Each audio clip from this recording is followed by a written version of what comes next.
Hey everybody, it's Joseph. In today's video, I'm going to show you how to add different users in your HyppoCRM and how to set their permissions.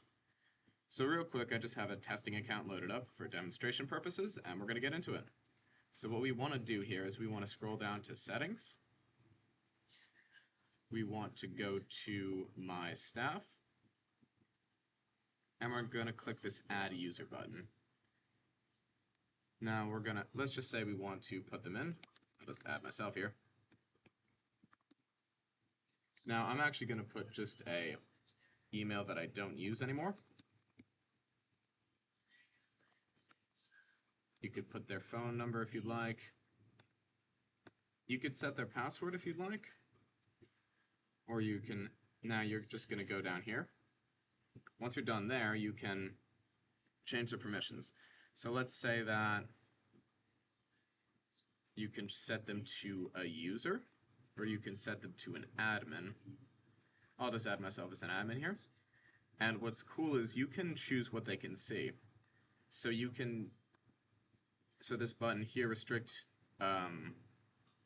data to assigned users, means that if, say, you have an automation or something that assigns a specific contact or opportunity to somebody, if it's not assigned to this person, they can't see it. But I'm just going to leave this off, and you can also change their permissions. So let's just say that you could really get nitty-gritty here, but let's just say that the only thing I don't want them to be able to see is, let's just say WordPress. We can turn that off and they won't be able to see it or use it. We click Save here. Now you can also set, like, if you're doing inbound calling, you can change this here. I don't really mess with it too much. You could set their availability. Let's say if you have a calendar or something, you can add their calendar, which I'm going to go into that in a separate video. And you can also just notify. You have notification settings here if you want to mess with those. Again, I don't really mess with those too much. Now, once you're done here, what you want to do is they're set up. Now you're just going to go into them here. And all you have to do now is click this button that says verification email. And it's just going to send an email like, hey, here's how you log into our stuff. So you're going to click that. And you'll see this little pop-up in the top right. And that means they're going to get an email. And we're going to open that. All right, and once you're down here, this is my logo, by the way. They'll get this email. It should say verify your account, dear blank, and again, if you want to spam my old email, go ahead. Look at all those beautiful unread messages. Yeah, it just says welcome to Hippo Inc. or whatever your thing is. You set the business name actually, and then you click here to log in.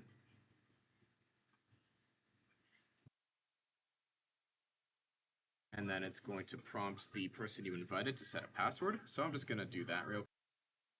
Set a password. And once that's done, they continue to log in. They type in their password. Silly me, they'll change the password. And again, it might ask them for a security code, so that'll go off. It'll go to their email, and then, like, here it is. And then you just paste it in there. And then it's going to do this. And congratulations, you are now logged in. You should be able to, like, see all your dashboards and opportunities and pipelines and stuff in whatever account you added them to. And again, you could really get nitty-gritty with the permissions. Like, let's say let's say that you have some vendors and you don't want them to be able to process payments or anything, or you don't want them to be able to see your contacts, you can turn that off. You could get really specific with the permissions.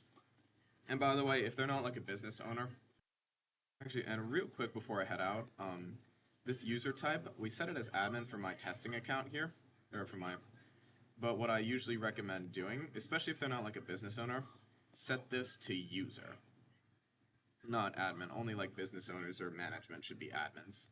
But yeah, this has been, just wanted to upload this quick video on how to add different users and how to set their permissions. If you found this helpful, let me know. Super glad, and I'll see you all in the next one.